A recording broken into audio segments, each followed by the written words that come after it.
નર્મદા લાઈવમાં તમારું સ્વાગત છે। સુરતથી સ્ટેચ્યુ ઓફ યુનિટી તરફ જઈ રહેલા એક પરિવારની કારને અકસ્માત થવાની ઘટના સામે આવી છે। રાજપીપળા પાસેના હિલ સ્ટેશન સેક્શનમાં કે જ્યાં રસ્તો ભારે વળાંકવાળો અને ભારદારી વાહનોથી ધમધમતો હોય છે, ત્યારે આજે 26મીની સવારે ખાનગી કારમાં 4 લોકો સવાર થઈ સુરતથી સ્ટેચ્યુ ઓફ યુનિટી તરફ જવા નીકળ્યા હતા।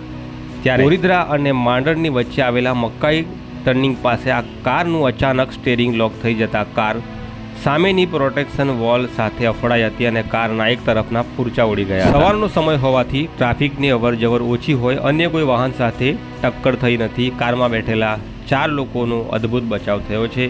બનાવની જાણ થતાં નર્મદા હાઈવે પેટ્રોલની કાર સ્થળ ઉપર પહોંચી હતી, રેસ્ક્યુ કર્યું હતું અને અકસ્માતગ્રસ્ત વાહન ખસેડવાની કામગીરી કરી હતી। હાલ વેકેશન ચાલી રહ્યો છે અને આજે રવિવાર હોવાના કારણે હજારો લોકો સ્ટેચ્યુ ઓફ યુનિટી તરફ ખાનગી વાહનોમાં ધસારો કરતા હોય છે। ત્યારે કારનો સ્ટીયરિંગ લોક થઈ જતાં સુરતથી સ્ટેચ્યુ તરફ જતા એક પરિવાર અકસ્માતનો ભોગ બન્યું છે, પરંતુ કારમાં બેઠેલા 4 લોકોનો અદ્ભુત બચાવ થયો છે, એ એક સારા સમાચાર છે।